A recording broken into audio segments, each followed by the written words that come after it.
و تمام ملت تاجیک افتخار کسب نمود و برای نخستین بار مستر پاکستان در رشته ورزشی زیبایی اندام از تاجیکان محبت آمد و عالم دیگر شد. محبت. سلام و درودی به پایان به کل هموطنان، به کل تاجیکان، فارس زبانان روی دنیا. باور میکنید یک اینستاگرام در یک دو ویدیو را دیدم، همه دیدم که هم خیلی خرسندی را نمیدونم در تپیش دک دک دک دک تیز کار کرده خرسندی را. باور میکنید در بلوچستان راستی که نمیدونم در فکرم که در بین هندوستان و بین پاکستان باشه که در درون پاکستان باشه بلوچستان دا تاجیکای ما بدیم. اینا خوب باور کنید خونه من نفهمیدم. اینا کم کم ویدیوش هم میمونم شما تماشا کنید. با خود داریم یکی از قهرمانان زیبایی اندام، کسی که نه تنها برای خانواده‌اش بلکه و تمام ملت تاجیک افتخار کسب نمود و برای نخستین بار مستر پاکستان در رشته ورزشی زیبایی اندام از تاجیکان خط کویته بلوچستان افتخار آفرید.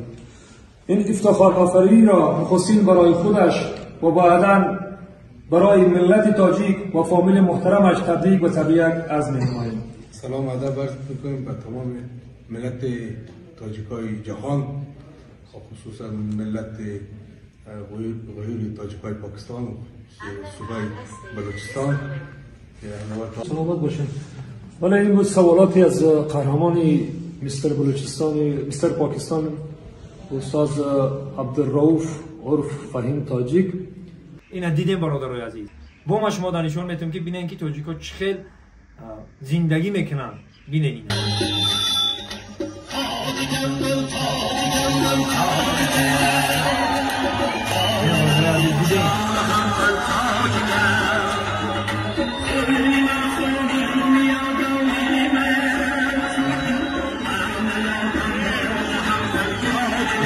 عزیز میگن که ذره ذره جمع شود و دریاها بند شود. این مطلی ما تاجیکای بیاین یک جای ذره ذره جمع میشیم. ذره ذره جمع میشیم وقتی اون رسید است که ما همه فارس زبان، ما همه تاجیکا یک جا باشیم. ما تاجیکای تاجدار در کجای نوستان برورین، در کجایی که باشین، همین گلوبوس، همین روی دنیا در کجایی که هستین مرا میبینین، مرا زبان ما میفهمین، مرا شنیده استین، متحد میشیم، یک جا میشیم انشالله که ما باید که از کار نداریم، باید که از غرض نداریم، ما فقط یک جا باشیم و خوش خرسندانه در همین دنیایی که دو روزه ما را خداوند هست کدای بدونیم، بشناسیم. خودشناسی وقتی آن رسید است که خودمون رو بشناسیم و خودمون رو بدونیم که ما کیم، باباهای ما، اجدادان ما کی بود، ما یک دیگری ما رو بدونیم و بفهمیم و تاریخ ما رو، گذشته ما رو بدونیم.